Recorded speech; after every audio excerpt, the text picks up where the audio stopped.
اعوذ باللہ من الشیطان الرجیم بسم اللہ الرحمن الرحیم۔ حمل کے دوران چونکہ ہم نے بارہا پہلے بھی اس بات کو بیان کیا کہ یہ وہ حساس اور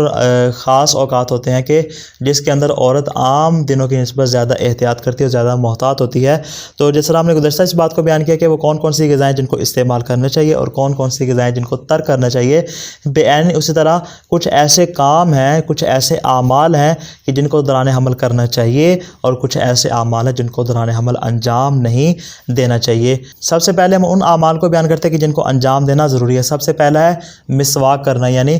حاملہ خاتون کو چاہیے کہ وہ زیادہ سے زیادہ مسواک کرے، اس لیے کہ اس مسواک کرنے سے بچے پر مثبت اثرات پڑتے ہیں اور خود عورت کے لیے بھی اس کے اندر بہت زیادہ فوائد موجود ہے۔ اور دوسرا عمل یہ ہے کہ اپنے شوہر سے قربت اختیار کرنا اور دونوں کا آپس میں صحبت اختیار کرنا، کیونکہ یہ مفید عمل ہے، البتہ اگر اس کو محفوظ طریقے سے انجام دیا جائے تو فرماتے ہیں کہ اس میں کوئی مسئلہ نہیں ہے، بلکہ یہ ایسا عمل ہے کہ جس کے لیے زوجین کا باشعور ہونا ضروری ہے۔ اگر وہ باشعور ہوں گے تو وہ جانتے ہوں گے کہ کس انداز سے اس کو محفوظ بنایا جا سکتا ہے۔ اور تیسرا عمل یہ ہے کہ سینے کی صفائی کی جائے، بالخصوص آخری 3 مہینوں میں اس کی صفائی کا خاص اہتمام کیا جائے، کیونکہ یہ خاتون کا سینہ ہی وہ بنیادی مقام ہے جو بچے کے لیے غذا اور پانی کا کام دیتا ہے، اور اس کی جو غذا کا جو ابتدائی مرکز ہے وہ خاتون کا وہی سینہ ہے، تو لہذا اس کی زیادہ سے زیادہ صفائی اور حفاظت کا خیال رکھے۔ اور چوتھا کام یہ ہے کہ سینہ بند کا استعمال کرے، اور اس کے لیے اسے چاہیے کہ سوتی کپڑے کا استعمال کرے کہ جس کی صفائی اور دھلائی کا بھی خاص خیال رکھے، یعنی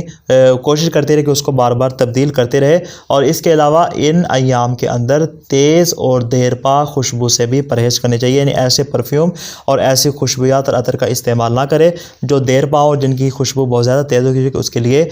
مفید ثابت نہیں ہوتی۔ اور پانچواں یہ ہے کہ جتنا زیادہ ممکن ہو تازہ اور کھلی ہوا میں پھرے اور اپنے آپ کو گھٹن کے ماحول میں نہ رکھے، بلکہ ایسی فضا میں پھرے کہ جس میں سانس لینا اس کے لیے آسان ہو، اور کوشش کرے کہ دوپہر کا کھانا کھانے کے بعد قیلولہ ضرور انجام دے، یعنی دوپہر کا کھانا کھانے کے بعد آرام ضرور کرے، اس کے بچے کی صحت کے لیے بہت زیادہ مفید ہے۔ اور چھٹا عمل ہے کہ اگر وہ کسی بیماری میں خدا نخواستہ مبتلا ہو جائے تو وہ اپنے ڈاکٹر سے رجوع کرے۔ اگر دوران حمل اس کو قبض ہو جائے تو زیتون کا تیل اور سبزیوں کا استعمال کرے۔ اسی طرح اگر وہ کوئی اپنے جسم سے، اپنی شرمگاہ سے کوئی غیر معمولی رطوبت دیکھتی ہے تو اس کو چاہیے کہ اپنے ڈاکٹر سے رجوع کرے تاکہ وہ اس کو بر وقت اس کا علاج بیان کرے۔ اس کے علاوہ کوشش کرنی چاہیے کہ حمل کے ایام ہمیشہ باوضو رہے، زیادہ سے زیادہ استغفار کرے، رات کو آئینہ دیکھنے سے اجتناب کرے،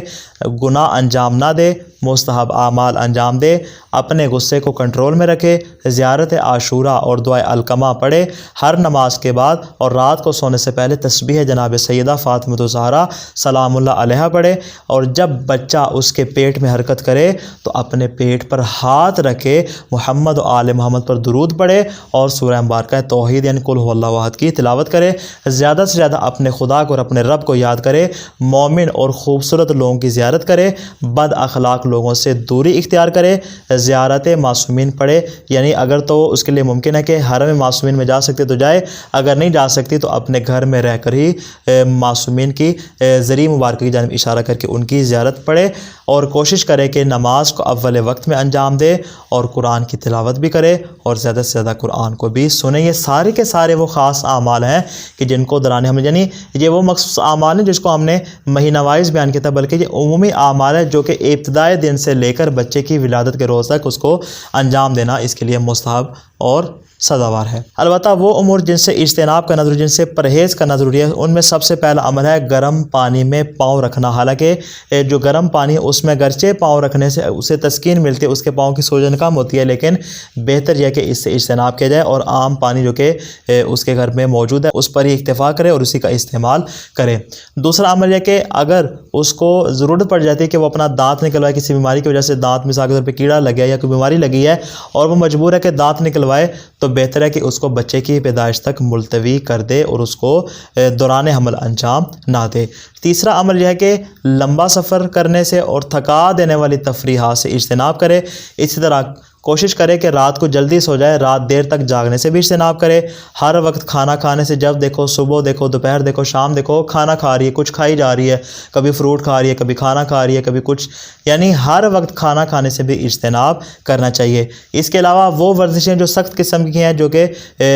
انسان کے پسینہ نکلنے کا موجب بنتی ہے اور اس کو اذیت میں مبتلا کرتی ہیں، ان سے بھی اجتناب کرے۔ اور اس کے علاوہ اپنے شوہر سے لمبی مصاحبت کرنا، مباشرت کرنا، اس سے بھی اجتناب کرے۔ اسی طرح پیٹ کے بل سونا بھی اس کے لیے نقصان دہ ہے، اس سے بھی اجتناب کرنا چاہیے۔ یہ تو ہو گیا تیسرا عمل جس کے اندر ہم نے کلی طور پر ساری باتوں کو بیان کر دیا۔ اور چوتھا یہ ہے کہ الاسٹک، جرابیں اور کمر بند یعنی بیلٹ وغیرہ کے استعمال سے پرہیز کرے، کیونکہ اس سے جسم کے نچلے حصے میں سوجن ہو سکتی ہے اور اس کو بواسیر کا خطرہ لاحق ہو جاتا ہے، لہذا الاسٹک، جرابیں اور بیلٹ وغیرہ سے اجتناب کرے۔ اور پانچواں یہ ہے کہ اونچا جوتا، جس کو ایڑی والا جوتا، ہیل والا جوتا کہتے ہیں، اس سے اجتناب کرنا چاہیے، اور اس میں بہتر یہ ہے کہ اس کا جوتا 4 سینٹی میٹر سے زیادہ اونچا نہ ہو۔ اسی طرح لمبے بوٹ پہننے سے بھی اجتناب کرے، اور کوشش کرے کہ ایک جگہ زیادہ دیر نہ کھڑی رہے، بلکہ چلتی پھرتی رہے۔ اگر چلنا اس کے لیے ممکن نہ ہو تو بیٹھ جائے اور اپنے پاؤں کو کسی نرم تکیے پر رکھے، سخت جگہ پر رکھنے سے اجتناب کرے۔ اور چھٹا عمل کہ جس سے اجتناب کرنا ضروری ہے کہ آخری 3 مہینے، جیسے ہم نے پہلے بھی بیان کیا کہ آخری جو 3 مہینے وہ زیادہ اہمیت کے حامل ہوتے ہیں، اس کے اندر بچے کی تکلیف مکمل ہو چکی ہوتی ہے، لہٰذا اس کے اندر زیادہ احتیاط کی ضرورت ہوتی ہے۔ تو جو آخری 3 مہینے ہیں اس میں تیز سے چلنے سے اجتناب کرے۔ اگر خاتون ورزش کی عادی ہو، معمول میں عام دنوں میں ورزش کرتی ہو، تو اسے وہ ورزشیں کرنی چاہیے جو وضع حمل میں آسانی کا موجب بنتی ہے۔ جیسے ہم نے کہا تھا کہ کچھ ایسی ورزشیں ہیں کہ جس سے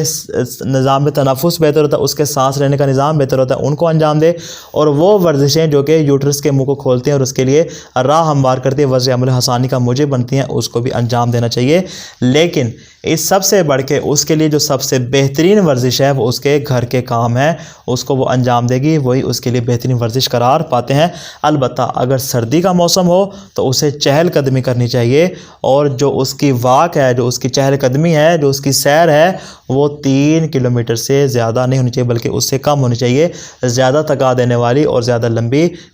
سیر کرنے کی اس کو ہرگز ضرورت نہیں ہے۔ تو یہ تمام چیزیں ہیں جس کو ہم نے مکمل تفصیل سے بیان کیا، وہ اعمال جن کو انجام دینا چاہیے اور وہ اعمال جن سے پرہیز کرنے چاہیے۔ دعا ہے اللہ کے دو عالم سے کہ وہ تمام والدین کو اپنی اولاد کی صحیح معنوں میں تربیت کرنے کی توفیق عطا فرمائے۔ والسلام علیکم ورحمۃ اللہ وبرکاتہ۔